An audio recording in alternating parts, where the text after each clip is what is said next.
I'll put it up on the screen. I can kind of walk you through it.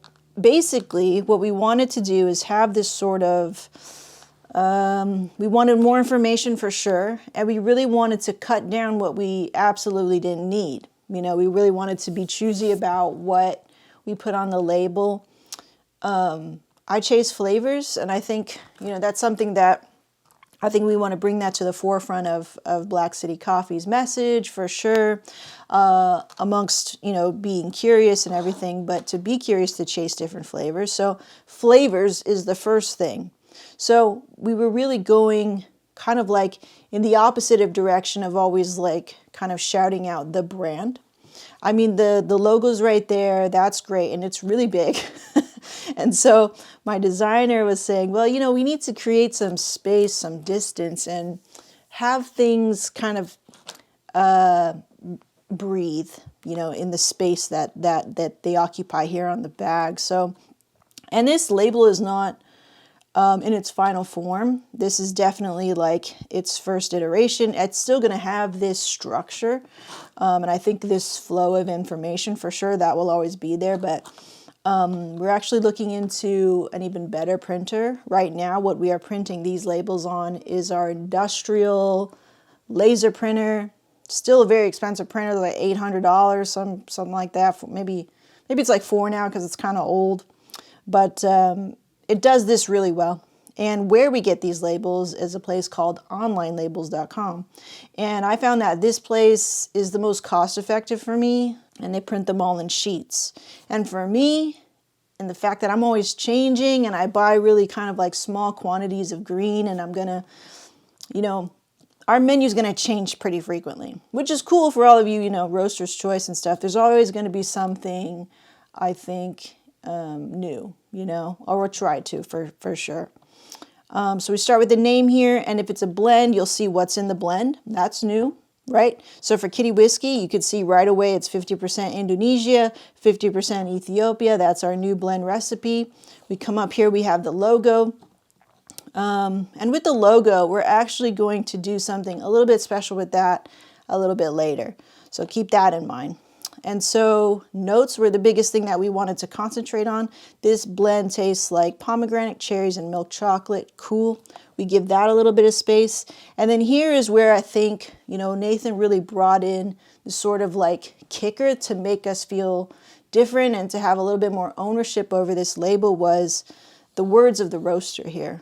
So it's really not common that you get a direct connection with the roaster like you guys purchase from me. You guys talk directly to me, to the roaster, and you guys always have that option. I don't get it often. I think you're more like, have at it, I just support you, which is cool. I love that. But you can tell me your preferences in the notes anytime. You guys got my DM, you guys got my email. Hey Meg, that last roast was a little too much like on the acidic side. Can you send me something a little more mellow? Like, feel free to have that communication with me. I'm totally cool with that. I want to be able to give you whatever it is that you want, okay? And that's the reason why we have this connection. So I really don't want to make you feel like you can't speak to me. They could read here and kind of get a really good idea of what the roaster is saying. So this bold blend is a coffee inspired from Japanese whiskey design, really rich in flavor and sweet in its profile. Cool.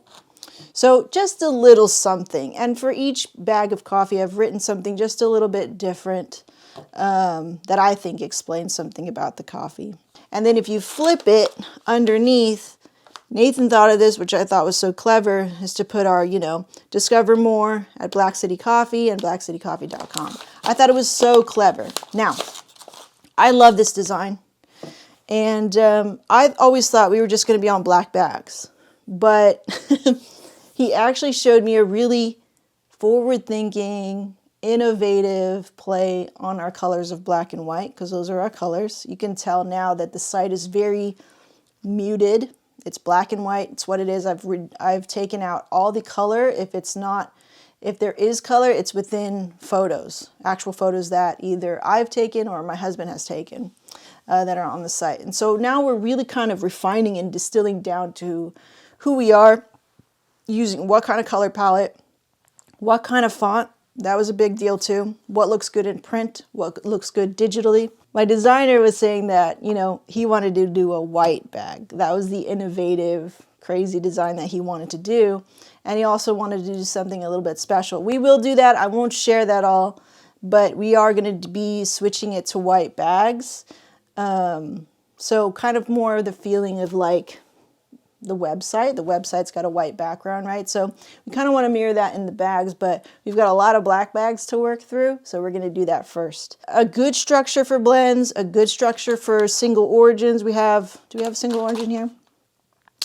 99, that's a good example. So we have a 99, this is our 99% free, caffeine free. We taste notes of grilled peaches, tangy barbecue sauce, and sweet butter rolls. So this Castillo Katsura varietal is a 99% decaffeinated sugarcane process. Really great depth of flavor for a decaf, I promise. Right, so we named this 99 to get people to try and be like, I'm curious, like, why do you name it 1,000 Hens? Because I want to generate that conversation with you. Why do you name it 99? Right? So if I didn't tell you it was 99% free of caffeine, would you have guessed it? I wonder. They're not too much of a stretch, but I think they're kind of clever. That's the story behind the labels.